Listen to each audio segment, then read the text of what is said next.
Hello friends, कैसे हैं आप सब। Welcome to pharmacy classes by Aarti ma'am. तो हम करवा रहे हैं बी फार्मा फर्स्ट सेमेस्टर के जो AKTU में प्रीवियस ईयर के पेपर आए थे उन पेपरों को सॉल्व। अब जो हम करवा रहे हैं ये पेपर है जो 2018 में आया था, वो वाला पेपर है AKTU के अंदर जो 2018-19 सेशन में आया था, वो वाला पेपर है ये HAP का। ठीक, तो यहाँ पर जो हम करवा रहे हैं वो हम A सेक्शन को पूरा कंप्लीट करवा चुके हैं, वो वीडियो पड़ा हुआ है। अगर आपने नहीं देखा अभी तक तो वो वीडियो जाकर भी देख लीजिएगा। आज हम करवाएंगे जो सेक्शन B का एक क्वेश्चन है, इस एक क्वेश्चन को सॉल्व।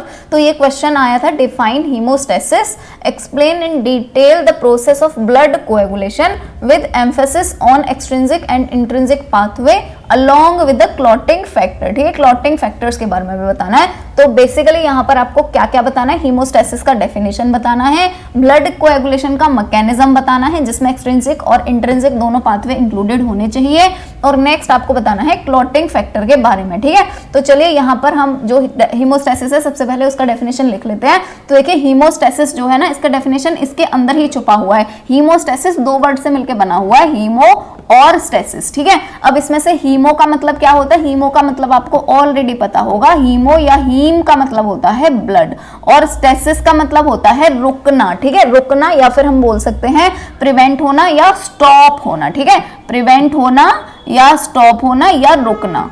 ठीक है, तो इसीलिए जो हीमोस्टेसिस है उसका मतलब क्या हो जाएगा, ब्लड का रुकना या ब्लड का प्रिवेंट होना। ठीक है, तो यहाँ पर अब हम देखेंगे हीमोस्टेसिस जो है वो दो वर्ड से मिलके बना हुआ है, जिसमें से एक है हीम जिसका मतलब होता है ब्लड, और दूसरा है स्टेसिस जिसका मतलब होता है स्टॉपिंग। तो इसीलिए जो हीमोस्टेसिस है उसका मतलब क्या हो जाएगा, प्रिवेंशन या स्टॉपेज ऑफ ब्लड लॉस। ठीक, अब नेक्स्ट हम देखेंगे स्टेज होती हैं कुछ हीमोस्टेसिस की, जैसे जब भी हमारे चोट लग जाती है, जब भी हमारा हाथ कट जाता है या कुछ हो जाता है, हमारे खून निकल रहा है, तो वो बंद जो भी होगा ना उसके कुछ स्टेज होते हैं। ऐसे नहीं होता है कि हाथ कट गया एक साथ जो ब्लड है वो निकलना बंद हो जाएगा, ऐसे नहीं होता है ना, उसके स्टेजेस होते हैं। तो स्टेजेस कौन कौन से होते हैं हम उनके बारे में ही अभी यहाँ पर पढ़ेंगे। तो देखिए यहाँ पर है कि जब भी कोई भी ब्लड वेसल का मतलब क्या हुआ, कोई भी वेन या कोई भी आर्टरी, क्योंकि वेन या आर्टरी में ही तो होगा ब्लड, तो जब भी कोई वेन या कोई आर्टरी रप्चर हो जाती है, फट जाती है, कट जाती है, तो हीमोस्टेसिस जो है वो अचीव होता है 3 स्टेज के थ्रू। यानी जो ब्लड का रुकना है उसके अंदर 3 स्टेजेस होंगे। कौन कौन से 3 स्टेजेस होते हैं, मेन स्टेजेस होते हैं वैसोकॉन्स्ट्रिक्शन, प्लेटलेट एग्रीगेशन और कोएगुलेशन। ठीक है, अब देखिए यहाँ पर मैं आपको थोड़ा सा बता देती हूँ कि कैसे कैसे क्या क्या होगा। जैसे देखो यहाँ पर ये हमारी ब्लड वेसल है। ठीक, यहाँ पर सपोज करो ये हमारी यहाँ से गई है कट। ठीक है, ये यहाँ से गई है कट, जब ये यहाँ से कट जाएगी तो क्या होगा, यहाँ से ब्लड भरा हुआ है ना इसके अंदर, ब्लड वेसल के अंदर, तो यहाँ से ब्लड निकलना होगा स्टार्ट। ठीक है, ये निकलने लगा अभी ब्लड जो कि अभी ऊपर आ रहा है ना। तो अब ये रुकेगा कैसे, तो देखिए सबसे पहला हमारा क्या है, वैसोकॉन्स्ट्रिक्शन। वैसोकॉन्स्ट्रिक्शन का मतलब क्या हुआ, वैसो का मतलब हो गया वेसल यानी कि ब्लड वेसल, यानी कि इसकी बात हो रही है ना, इसकी इतने की बात हो रही है, जो ब्लड वेसल है इसकी बात हो रही है, इसका हो जाएगा कॉन्स्ट्रिक्शन। कॉन्स्ट्रिक्शन का मतलब क्या होता है, जैसे ये हमारे पास में एक ब्लड वेसल है या कोई भी पाइप हो, वो अगर साइज में कम हो जाती है ना, इसी को ही हम बोलते हैं कॉन्स्ट्रिक्शन। ठीक है, अगर साइज में कम हो रही है उसको बोलते हैं कॉन्स्ट्रिक्शन। और जैसे ये ब्लड वेसल है, अगर ये साइज में बढ़ गई है, ठीक है, और ज्यादा हो गई है, तो उसको हम बोलते हैं डायलेशन। ठीक है, ये वाले टर्म आपको सबसे पहले तो पता होने चाहिए, है ना। तो कॉन्स्ट्रिक्शन का मतलब क्या हुआ, ये जो यहाँ पर हमारी ब्लड वेसल है, ये ब्लड वेसल का हो गया है अभी साइज कम। ठीक है, ये वाली ब्लड वेसल का साइज अभी छोटा हो जाएगा, है ना। छोटे होने की वजह से क्या होगा, जो ब्लड लॉस है वो हो जाएगा कम। ठीक, तो सबसे पहले तो वैसोकॉन्स्ट्रिक्शन ही होता है, यानी जो ब्लड वेसल है उसका साइज हो जाता है सबसे पहले कम। दूसरे स्टेज में क्या होता है, प्लेटलेट एग्रीगेशन होता है ना। जैसे आपको पता होगा ये जो यहाँ पर अंदर ब्लड भर रहा है, इस ब्लड के अंदर 3 चीजें होती हैं। कौन कौन सी 3 चीजें होती हैं, तो एक तो यहाँ पर होता है आरबीसी। अगर हम सेल की बात करें तो 3 तरह की सेल होती हैं, एक होता है आरबीसी, एक होता है डब्ल्यूबीसी, है ना, और एक होता है हमारा प्लेटलेट। ये 3 तरह की सेल होती हैं यहाँ पर, ये आपको पता होगा, है ना। तो यहाँ पर जो प्लेटलेट होती है ना, प्लेटलेट कैसी होती है, ऐसे तरीके की होती हैं, ऐसे ऐसे, है ना। WBC और RBC तो गोल गोल होती है, पर ये ऐसी होती है ना। तो यहाँ पर ये प्लेटलेट होंगी। अब जो ये जो प्लेटलेट है, ये मैं ग्रीन कलर से बना रही हूँ वैसे, है ना, ताकि आपको दिख जाए। तो ये यहाँ पे ऐसे ऐसे प्लेटलेट घूम रही है ना। और जब ये यहाँ पर हमारी ब्लड वेसल यहाँ से रैप्चर करिए ना यहाँ से, तो हमारी ब्लड वेसल जो होती है, ब्लड वेसल के अंदर या ब्लड वेसल जो है हमारी, उसके अंदर होता है कोलेजन। ठीक है, क्या होता है यहाँ पर, कोलेजन फाइबर होते हैं, है ना। तो जैसे ही ये जो ब्लड वेसल है, जब ये रैप्चर कर जाएगी ब्लड वेसल यहाँ से, तो जो प्लेटलेट है ना, उनके कांटेक्ट में आ जाएगा कोलेजन, क्योंकि कोलेजन तो जब रैप्चर कर गई ब्लड वेसल तो वहां से कोलेजन निकल जाएगा। और जब कोलेजन निकल के जैसे ही प्लेटलेट के साथ में मिलता है ना, जैसे ही प्लेटलेट के साथ में इसका कांटेक्ट होगा तो प्लेटलेट हो जाती है एक्टिव। ठीक है, प्लेटलेट ऑलरेडी ब्लड के अंदर है, लेकिन जैसे ही वो ब्लड वेसल जब रैप्चर होगी, उसके अंदर कोलेजन है, जैसे ही वो उससे मिलेंगी तो प्लेटलेट हो जाती हैं एक्टिव। अब प्लेटलेट एक्टिव होके करेंगी क्या, तो देखिए जैसे यहाँ से ये ब्लड वेसल हमारी इतनी रैप्चर हुई है ना, ये ब्लड वेसल थी, ये यहाँ से अगर इतनी कट गई थी, यहाँ से इतना वाला पोर्शन अगर कट गया था, तो जो प्लेटलेट है वो जब एक्टिव हो जाती है, तो प्लेटलेट एक्टिव होने के बाद में एक और मैटर बनाती है, जिसको हम बोलते हैं थ्रोम्बोक्सिन, TX बोलती है, TX बोलते हैं इसको, या थ्रोम्बोक्सिन पूरा बोल सकते हैं। तो ये करता है रिलीज थ्रोम्बोक्सिन। ठीक है, अब ये जो थ्रोम्बोक्सिन है वो और कुछ केमिकल रिलीज होते हैं ब्लड में, वो क्या करते हैं, जो प्लेटलेट होती है ना, उनको यहाँ पे जैसे मैंने बताया था, यहाँ पे ऐसी होती हैं प्लेटलेट, तो ये वाली जो प्लेटलेट हैं वो यहाँ पे ऐसे चिपक जाती हैं जो ब्लड के अंदर पड़ी हुई थी, जैसे ये एक्टिवेट होती हैं कोलेजन की वजह से। अब ये ऐसे करके यहाँ पे हो जाती हैं इकट्ठा। ठीक है, अब ये यहाँ पे इकट्ठा हो गई जहां से भी फटी हुई है। तो अब देखिए यहाँ पे ये जो ब्लड था हमारा, अब ये ब्लड थोड़ा कम जाएगा बाहर की तरफ, क्योंकि यहाँ पे प्लेटलेट चिपक गई यहाँ के। ठीक है, तो ये होता है प्लेटलेट एग्रीगेशन। ठीक है, इसको ही हम प्लेटलेट प्लग फॉर्मेशन भी बोलते हैं। तो ये हो गया यहाँ पर प्लेटलेट प्लग का फॉर्मेशन। थर्ड जो हमारी स्टेज आती है वो आती है कोएगुलेशन की। ठीक, अब देखिए ये यहाँ पर आपको प्लेटलेट प्लग दिख रहा होगा।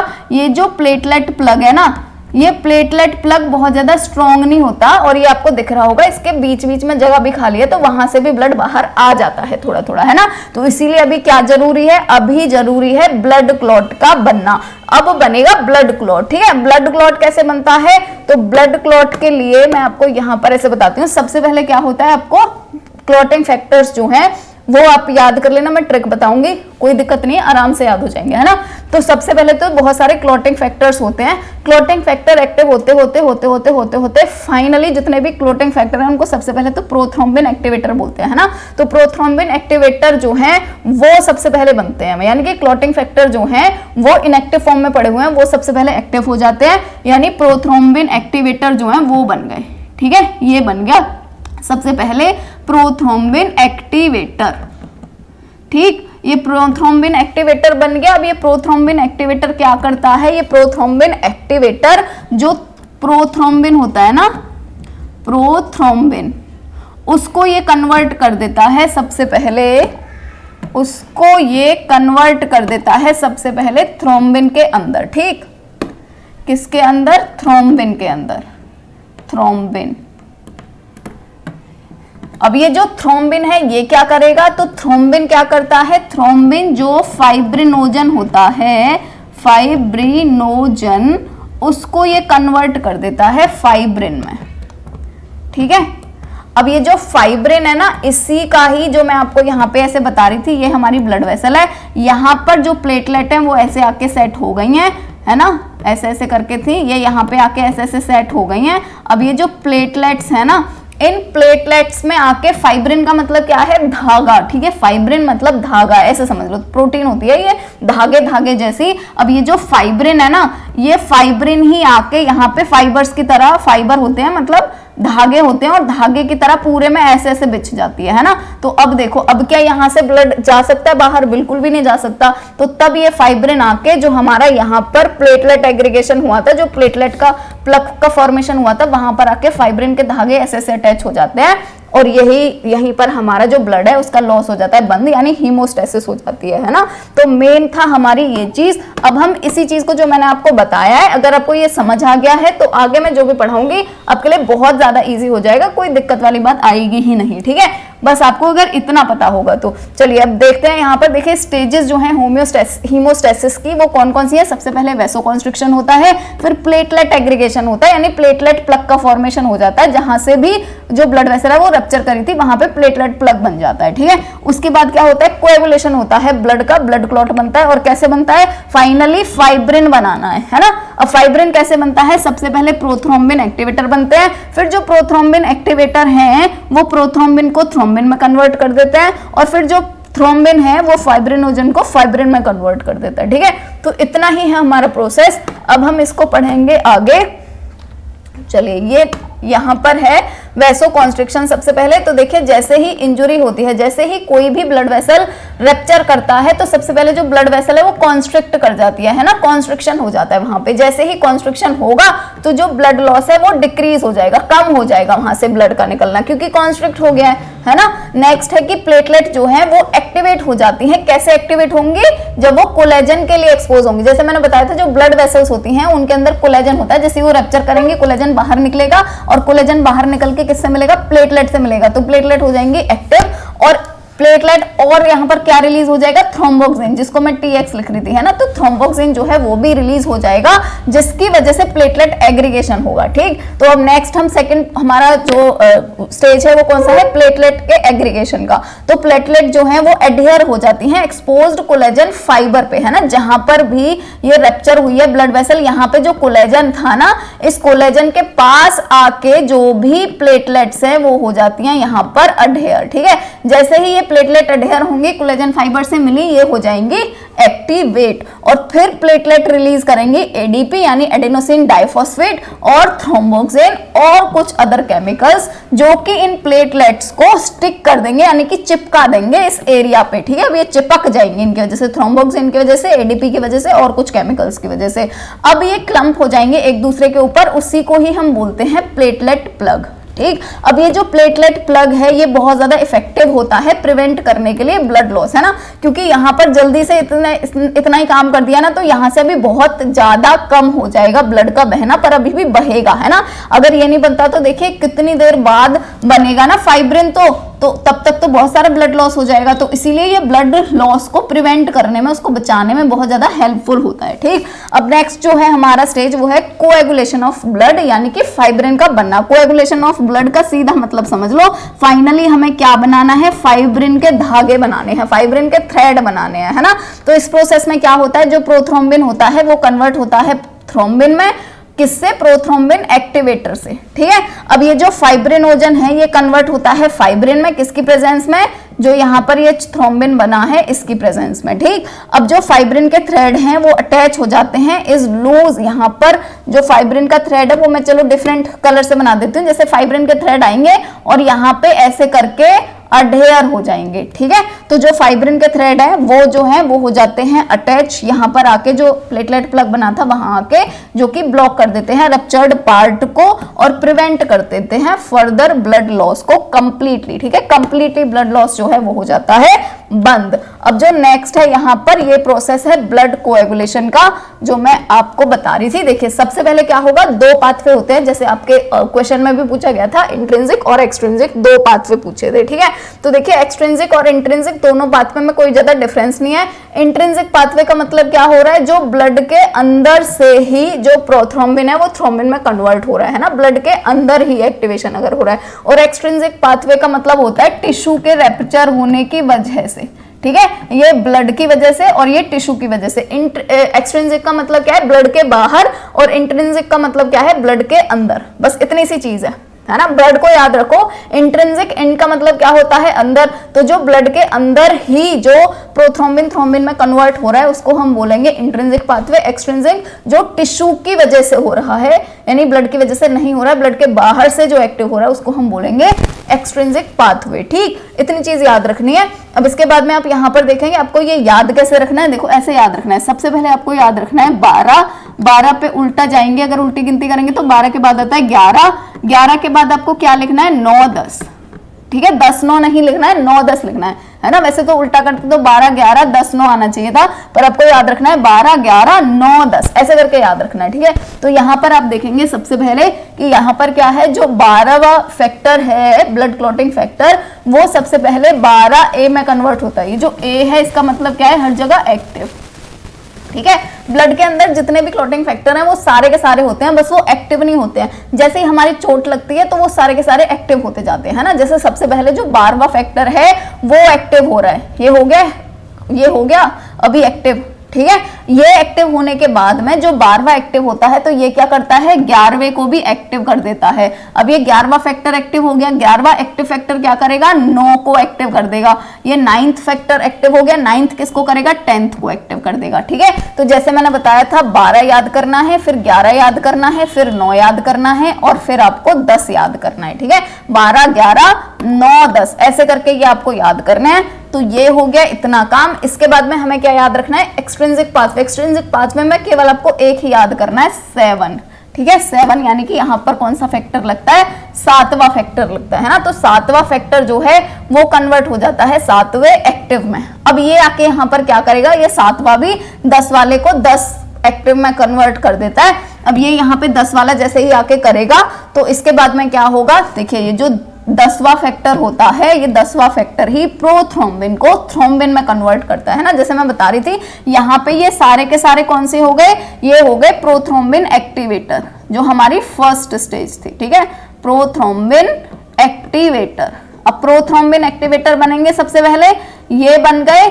इसके बाद में प्रोथ्रोम्बिन से थ्रोम्बिन बनता है। थ्रोम्बिन क्या करता है, फाइब्रिनोजन को फाइब्रिन में कन्वर्ट कर देता है। और हमारा मेन काम कोएगुलेशन में क्या होता है, फाइब्रिन का बनना, फाइब्रिन बनाना है बस। अब ये फाइब्रिन बन गया। फाइब्रिन पर देखो यहाँ पर हमने 12 से स्टार्ट किया था ना, और टोटल फैक्टर होते हैं 13, ठीक है। तो 13वां फैक्टर होता है यहाँ पर। ये 13 फैक्टर की वजह से जो फाइब्रिन के थ्रेड बनते हैं ना, ऐसे ऐसे उनकी क्रॉस लिंकिंग हो जाती है। क्रॉस लिंकिंग का मतलब क्या हुआ, अगर ये यहाँ पे हमारे चोट लगी हुई है इतनी, यहाँ पे ये चोट लगी हुई है, अगर यहाँ पे धागे ऐसे ऐसे सीधे आके लग जाएंगे तो ज्यादा अच्छे नहीं है ना। ये कैसे लगने चाहिए, ऐसे लगने चाहिए, ऐसे क्रॉस लिंकिंग होनी चाहिए इनके, ऐसे ऐसे ऐसे लगने चाहिए, ऐसे, है ना, क्रॉस लिंकिंग होनी चाहिए। तो ऐसे आके लग जाते हैं, ये पूरे के पूरे क्रॉस लिंकिंग हो जाती है। किसकी वजह से, फैक्टर नंबर 13 की वजह से। इसका नाम भी फाइब्रिन स्टेबलाइजिंग एजेंट होता है, 13वें का, है ना। वो नाम हम अभी पढ़ेंगे ट्रिक के थ्रू, उसमें कोई दिक्कत नहीं आएगी आपको, ठीक। तो ये हो गया हमारा पूरा ब्लड कोएगुलेशन मैकेनिज्म। ये आपको याद कर लेना है,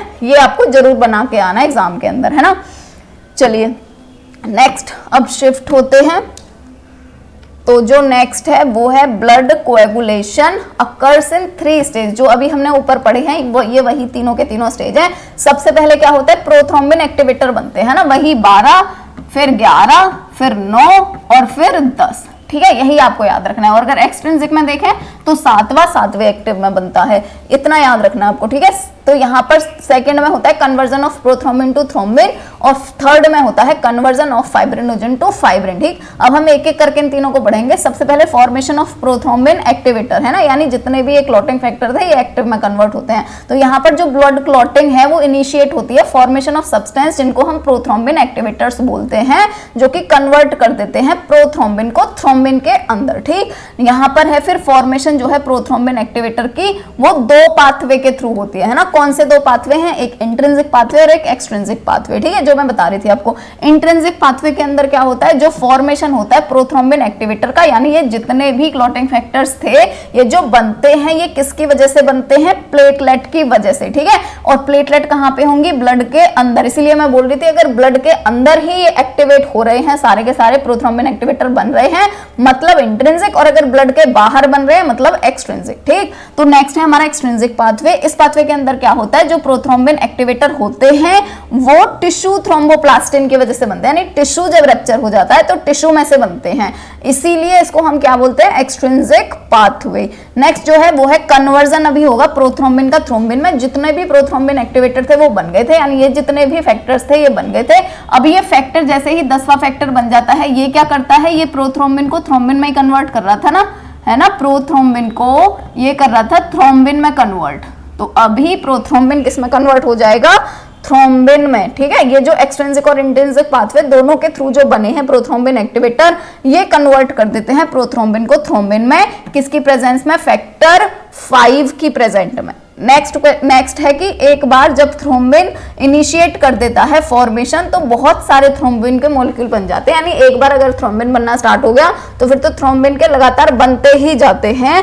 इसी की वजह से जो थ्रोम्बिन है वो एक्टिवेट होता है फैक्टर 5 की प्रेजेंस में। ठीक, अब जो नेक्स्ट है वो है conversion of fibrinogen into fibrin. जो प्रोथ्रोम्बिन से थ्रोम्बिन बना है वो थ्रोम्बिन अभी फाइब्रिनोजन को किस में कन्वर्ट करेगा, फाइब्रिन में कन्वर्ट करेगा। ठीक है, कौन करेगा, थ्रोम्बिन जो अभी बना है। तो ये जो थ्रोम्बिन है ये फाइब्रिनोजन को कन्वर्ट कर देगा फाइब्रिन में। अब जो फाइनल स्टेज है ब्लड क्लॉटिंग की उसमें कन्वर्जन हो जाता है फाइब्रिनोजन का फाइब्रिन में, किसकी प्रेजेंस में, थ्रोम्बिन की प्रेजेंस में। ठीक, नेक्स्ट है कि थ्रोम्बिन जो है वो कन्वर्ट कर देता है इनएक्टिव फाइब्रिनोजन को एक्टिवेटेड फाइब्रिनोजन में। जो एक्टिवेटेड फाइब्रिनोजन है उसको फाइब्रिन मोनोमर बोलते हैं। ये फाइब्रिन मोनोमर बन जाते हैं बहुत सारे, और जो फाइब्रिन मोनोमर है यानी एक एक करके जो बने हुए हैं वो आपस में मिल जाते हैं एक दूसरे से और क्रॉस लिंकिंग कर लेते हैं, जिसकी वजह से क्या होता है, जो लूजली अरेंज्ड स्ट्रैंड है फाइब्रिन के वो बन जाते हैं। ठीक,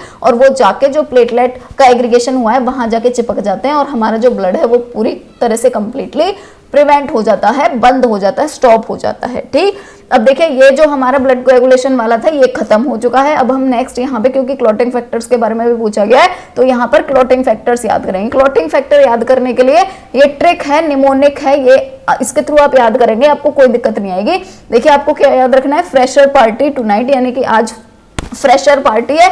कम लेट्स सिंग, यानी कि आओ और गाओ। एंड कॉल सीनियर, और सीनियर्स को बुलाओ और उनको बोलो प्लीज हैव फन। ठीक है, आपको बस इतना चीज याद रखनी है। अब इस चीज को याद करके कैसे याद होगा, देखिए फ्रेशर का एफ जो है, ये जो रेड रेड वाले हैं ना, इन्हीं से ही आपको याद रखना है, जो रेड रेड वाले वो जो लेटर्स लिखे हुए हैं। तो फर्स्ट क्या है, एफ। एफ से क्या याद रखना है आपको, फाइब्रिनोजन, ये फर्स्ट फैक्टर है। और आपको याद रखना है जो फैक्टर 6 होता है, यानी कि ये वाला, ये फैक्टर होता ही नहीं है।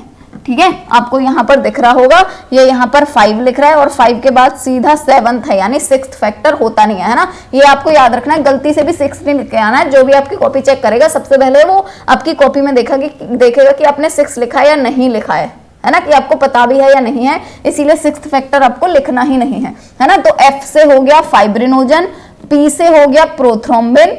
ठीक है, और आपको याद रखना है पहले वाले पी से प्रोथ्रोम्बिन है और यहाँ पर भी एक पी होता है, इस वाले पी से है प्लाज्मा थ्रोम्बोप्लास्टिन।